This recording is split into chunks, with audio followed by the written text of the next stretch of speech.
I can hear a soft ticking behind me, like the tiny claws of 100 mice echoing through the halls of this dark place. The underhive. Down here there's no chance I'd ever find where it's coming from. I'm too far down. This place is like the infested, repugnant stomach of the hive. And it smells like it too. The scent of chemical and human waste fill the hot, humid air, and everything is wet. The water comes from higher up the hive, poured down gutters that haven't led to the outside in centuries. Now they only lead downwards. And that damned annoying scraping sound is still there. Sometimes closer, sometimes farther away. Sometimes I swear it sounds like it's coming from behind me. Nonsense, of course, it's just ambient noise. It's this place. It's getting on my nerves.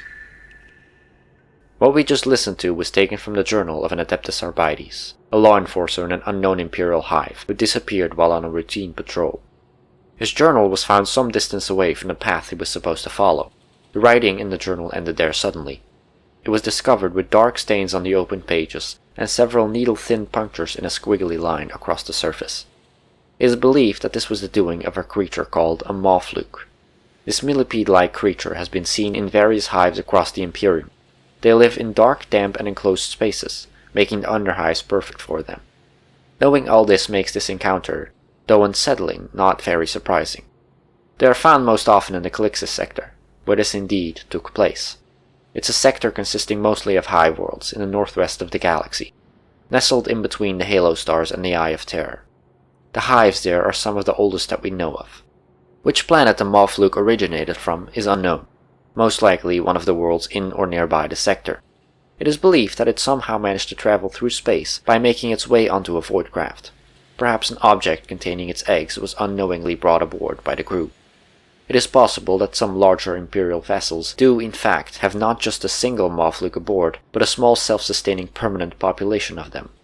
Maw-flukes take several years to reach their full length of 1 to 1.5 meters, about 5 feet. A juvenile Maw-fluke could remain unnoticed for the full duration of a warp jump, perhaps even several, feeding on whatever it could find deep in the bowels of the ship. A young specimen would take the role of a scavenger instead of an active predator. Its mandibles, one on each side of its head, are not yet fully developed and its segmented body not yet hardened. Ultimately, the lower levels of an Imperial void ship are not too dissimilar to the underhive as it is found in most hives. Gang wars break out on occasion, leaving behind corpses, perfect for a small, growing Maw-fluke to feed on, as well as the occasional rat or leftover from the crew. Once Maw-flukes reach full maturity, they resemble their smaller cousins, the millipedes, only vastly larger.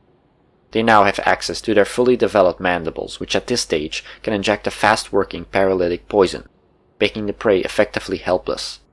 Not unconscious, just paralyzed.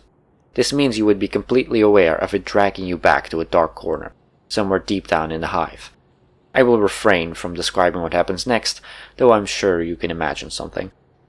At this point, unless you had companions with you who saw what happened and are prepared to go and save you, you were already dead and gone. Especially since, I most likely should have mentioned this earlier, but they often hunt in small groups, which means their companions will certainly need to be armed, lest they all end up like you. I don't want to imagine what it would be like, staring up at the ceiling, unable to move, countless sets of thin needles moving across your skin. This story makes me awfully aware that I myself am currently also on a void craft. All the noises around me suddenly sound like tiny claws. Best not to think about it.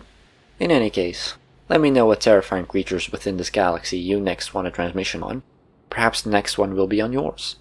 That'll be all for today, folks. Have a good rest of your day, and I do hope I'll see you here next time. What was that?